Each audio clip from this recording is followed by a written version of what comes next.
Saudara, sebuah bus antar kota, antar provinsi kemarin menabrak flyover di Simpang 8, Padang Panjang, Sumatera Barat, hingga terbelah di bagian atapnya.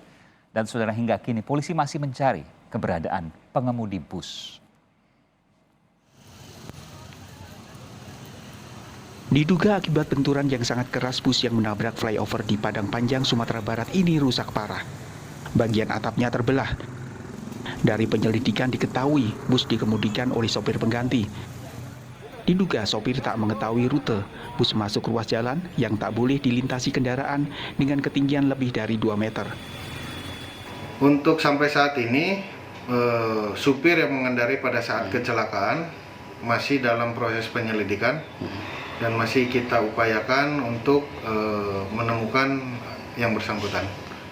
Kita saat ini mengambil keterangan dari supir pertama, supir 1, dan kernetnya.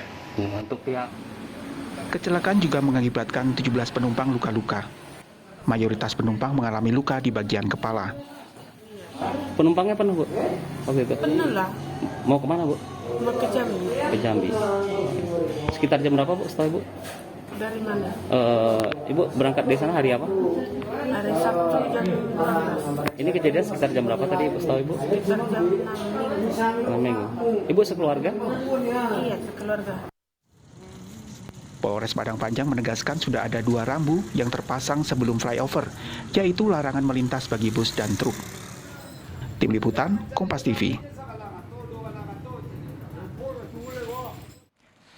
Saudara, 17 orang penumpang terluka akibat hantaman keras bus ke flyover hingga bus terbelah. Bagaimana penyelidikan polisi dan perburuan terhadap sopir bus?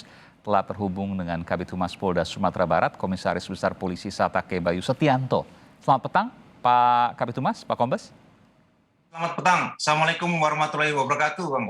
Waalaikumsalam warahmatullahi wabarakatuh. Bagaimana peristiwa ini bisa terjadi? Benarkah karena sopir pengganti tidak tahu jalan?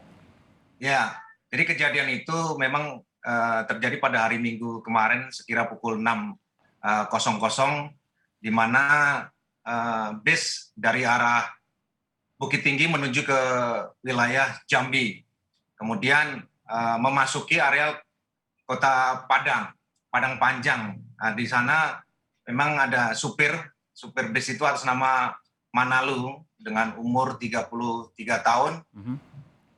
Mengendarai kendaraan memang diduga ada kecepatan tinggi memasuki wilayah. Di situ memang sebenarnya ada rambu-rambu untuk tidak diperbolehkan kendaraan yang tingginya melebihi dari 2,2 meter. Nah, bis ini kan tingginya lebih dari 2,2 meter memasuki area flyover.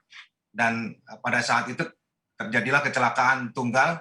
Bis tersebut menabrak flyover yang tingginya hanya untuk kendaraan yang tingginya 2,2 meter. Akhirnya bis itu mengalami kecelakaan dan kerusakan di bagian atasnya, ya, di atapnya itu. Demikian, Bang. Iya, Pak Kabid, ini kan sampai terbelah ya, hampir tidak pernah menyaksikan hal seperti ini. Artinya sangat kencang kecepatan bus tersebut. Benar demikian? Ya, diduga memang kecepatan tinggi karena kita masih melakukan juga pencarian ini sama pihak supir. Karena supirnya sampai sekarang ini belum diketemukan ya, karena melarikan diri. Dan kita juga berupaya untuk melakukan pencarian terhadap supir tersebut, Bang. Iya, sejauh ini kan 17 orang terluka informasinya. Mungkin ada penambahan, tadi Pak Kabid bisa menjelaskan. Apa pertanggungjawaban pengelola bus juga terkait hal ini dan bagaimana kondisi para penumpang? Ya, untuk penumpang ada 17 itu yang mengalami luka-luka, tetapi hanya sebagian luka ringan. Dan pada hari Minggu siangnya sudah diantar oleh bis yang sama, maksudnya PO yang sama, diantar menuju ke Jambi. Tetapi masih ada 2 penumpang yang masih dalam perawatan di rumah sakit daerah Padang Panjang, ya. Karena yang satu masih luka di dahi, ada luka jahit, takutnya ada pendarahan, kemudian juga yang satunya luka patah tangan sebelah kanan. Nah, ini sedang dalam perawatan. Tetapi mereka sekarang dalam kondisi sadar. Nah, semua itu ditanggung oleh pihak PO daripada bis tersebut. Demikian, Bang. Jadi sejauh ini tidak ada satupun korban tewas dari peristiwa ini, Pak Kabid, ya? Ya, tidak ada yang meninggal dunia. Jadi semuanya hanya luka ringan dan lukanya masih dalam perawatan, tetapi mereka dalam kondisi sadar. Eh, Jeratan apa yang akan dikenakan kepada sopir bus yang dianggap lalai ini? Lalu kemudian bagaimana proses pencariannya sejauh ini?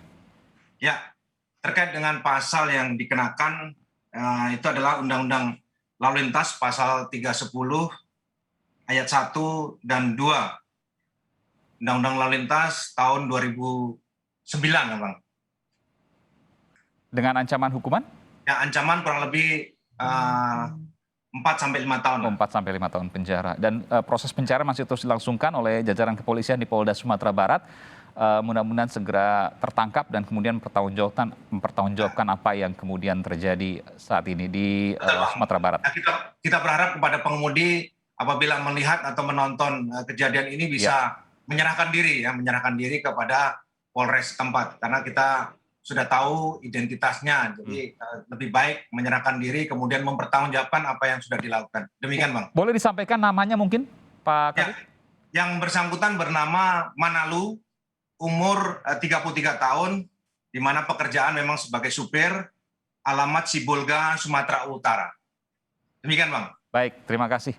Kepala Bidang Humas Polda Sumatera Barat, Komisaris Besar Polisi Satake Bayu Setianto. Terima kasih Pak Kabit, sehat selalu. Terima kasih, sama-sama.